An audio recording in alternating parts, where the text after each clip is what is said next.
Welcome to The Explainer. We're diving into Microsoft's latest earnings call, but we're doing things a little differently today.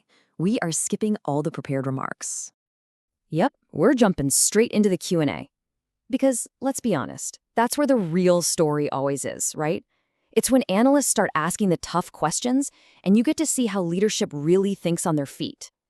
So we've pulled out 5 huge themes from that Q&A that really lay out Microsoft's entire AI playbook. We're talking about the big picture vision, that insane backlog, how they're building this quote-unquote AI factory, the capacity crunch they're dealing with, and maybe most interesting of all, why they're actively saying no to some massive deals.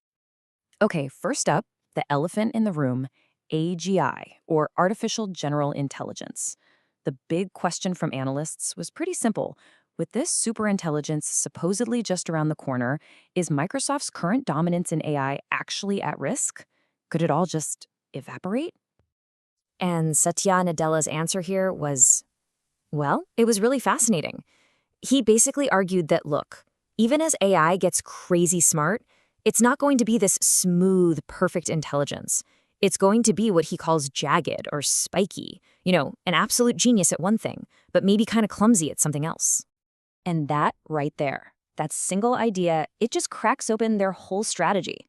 See, for Microsoft, it's not about a race to build the single smartest model on the planet.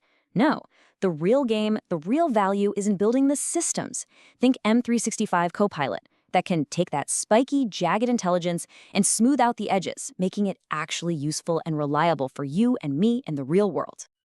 Okay, so with that kind of philosophical groundwork laid, the analysts pivoted. They were like, all right, interesting theory, Satya, but let's talk numbers. They pointed to this absolutely massive backlog of business Microsoft is sitting on and basically asked, is this for real or is it just a bunch of hype? And the number is, wow, $392 billion. That's the remaining performance obligation, or RPO. It's a huge, staggering number that represents customer contracts they've already signed. So yeah, let's just call it what it is, a nearly $400 billion backlog. And just to be super clear here, this isn't some pie-in-the-sky forecast. This isn't wishful thinking. This is booked business. It's money that customers have already committed to spending. It's revenue that's essentially locked in, just waiting to be delivered.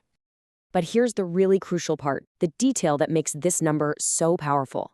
The average contract duration is only about 2 years. Think about that. These aren't some speculative 10-year deals. This means customers are signing up to use this stuff now, in the very near future. It screams that they expect real, immediate value. So you've got this mountain of committed business, nearly $400 billion of it. The next totally obvious question is, how on earth are you going to deliver all of that? How are you building the infrastructure fast enough to meet this insane demand without just, falling over?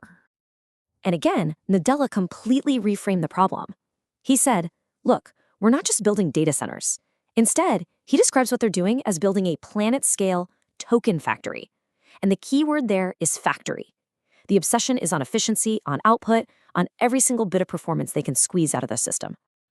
And the secret sauce to this factory is something they call a fungible fleet. Now, fungible just means interchangeable, right? The idea is that their entire network of hardware is completely flexible. A server isn't locked into one task or one customer. It can be used for training a new AI model 1 minute and running a customer's app the next. It means no investment ever sits idle. So you see, this is so much more than just buying more chips. It's this whole layered strategy. They're building this fleet all over the world. They're constantly swapping in the latest, greatest hardware. And get this, they're using their own software to boost efficiency, getting like 30% more out of the hardware. It's about building a durable, super efficient machine that's built to last. Okay, but this whole thing creates a bit of a paradox, right? If demand is through the roof and they're building this incredible AI factory, then why isn't Azure growth? That's their main cloud platform. Why isn't it going even more vertical than it already is? Something doesn't quite add up. And an analyst from Deutsche Bank basically just came right out and asked their CFO, Amy Hood, about it. Are you guys short on capacity? And her answer was surprisingly blunt. She said, yep, we are. We literally cannot meet all the demand that's hitting us right now. But then she explained why. They're making some really tough strategic choices.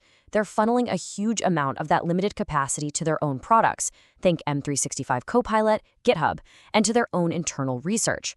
So what gets the short end of the stick? Well, some new Azure clients. It's an incredible sign of just how massive their internal appetite for AI is. And that leads us to maybe the most crucial point of the entire call. Microsoft isn't just passively running out of room. No, they are actively and strategically choosing which business to say no to. This all came to a head when an analyst basically put Nadella on the spot about a huge, high-profile AI deal that a competitor just won.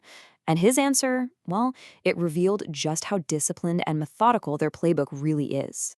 He laid out this four-part filter they run every massive deal through. First, does it fit our flexible, fungible fleet? Second, is the demand spread out geographically or is it all stuck in one place? Third, is the customer buying a range of services or are they just trying to hog all our GPUs? And finally, does this deal actually make our whole ecosystem stronger? If the answer is no to any of those, they walk away.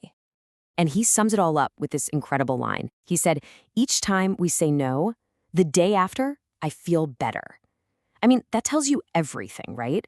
This is a company that is absolutely not chasing growth for growth's sake. They are laser-focused on the quality and the long-term profitability of their business. And that leaves us with a final question to think about. By building this balanced AI factory instead of just chasing every single deal, is Microsoft creating a more resilient and ultimately more profitable future for itself?